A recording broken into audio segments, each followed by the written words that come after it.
కొన్నిసార్లు దేవుడు మనకు తెలియని మార్గాలలో మనల్ని నడిపిస్తూ ఉంటాడు. కొన్ని మనం అనుకోని ఊహించని పరిస్థితులు కొన్నిసార్లు మనకు తలెత్తుతూ ఉంటాయి. అనుకోని సమస్యలు ఎదురవుతూ ఉంటాయి. అనుకోని విపత్తులు కొన్నిసార్లు సంభవిస్తూ ఉంటాయి.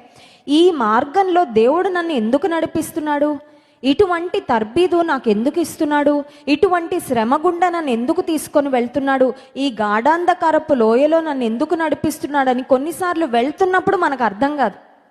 ఇశ్రాయేలీలను కూడా దేవుడు తాము ఎరుగని త్రోవలో నడిపించాడని దేవుని వాక్యం సెలవిస్తుంది. ఎరుగని త్రోవలలో దేవుడు కొన్నిసార్లు ఎందుకు నడిపిస్తాడంటే, అన్నోన్ వేస్లో, అన్నోన్ పాత్స్లో దేవుడు ఎందుకు తీసుకొని వెళ్తాడంటే, ఎరుగని త్రోవలలో, ఎరుగని మార్గాల్లో వెళ్తున్నప్పుడు అన్నీ ఎరిగిన దేవునిపై మనం బాగా ఆధారపడతామని, దేవుని విశ్వాస్యత మీద మనం ఆధారపడతామని, దేవుని మీద పరిపూర్ణంగా మనం ఆనుకుంటామని కొన్నిసార్లు దేవుడు కొన్ని మార్గాల గుండా తీసుకొని వెళ్తాడు. ఖచ్చితంగా యోసేపు జీవితంలో అనుకొని ఉంటాడు, నాకే ఎందుకు ఈ కష్టాలు, నాకే ఎందుకు ఈ కన్నీరు, అందరూ నన్నే ఎందుకు ద్వేషిస్తున్నారు, అందరూ నా మీద ఎందుకు పగపట్టారని యోసేపు బహుశా కన్నీరు కార్చుకొని ఉంటాడు. కానీ ఆఖరికి యోసేపుకు అర్థమైంది, నిన్నే దేవుడు హెచ్చించాలనుకున్నాడు యోసేపు.